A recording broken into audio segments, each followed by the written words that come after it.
আজকের অনুষ্ঠানের আমন্ত্রিত সম্মানিত অতিথি শেখ সরওয়ার জনি ভাই, প্রতিষ্ঠাতা বারকাজুল কোরআন ইসলামী একাডেমি, বিশ্বরাজ সদস্য, নেত্রকোনা জেলা ক্রীড়া সংস্থা, প্রতিষ্ঠাতা পরিচালক নতুনপুরি ফুটবল একাডেমি, দক্ষিণ বিশ্বরাজ, এবং আমাদের মাঝে উপস্থিত আছেন সম্মানিত অতিথি এমআর খান শুকুর ভাই, সদস্য, নেত্রকোনা জেলা ক্রীড়া সংস্থা, এবং আমাদের মাঝে উপস্থিত আছেন আমাদের কলসিটি গ্রামের কলসিটি একাদশ সংঘের সম্মানিত কর্মীবৃন্দ, এবং আরো উপস্থিত আছেন আমাদের দূর দূরান্ত থেকে আগত বিভিন্ন অতিথিবৃন্দ।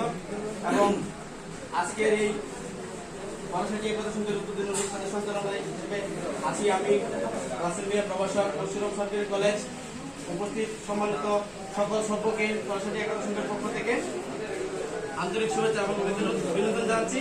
এবং এর সাথে আমরা ইতিমধ্যে ফিতা কাটার মধ্য দিয়ে আমরা আমাদের উদ্বোধনী অনুষ্ঠানে আরম্ভ করেছি। এখন আমাদের মাঝে পবিত্র কোরআন থেকে তেলাওয়াত করবেন আমাদের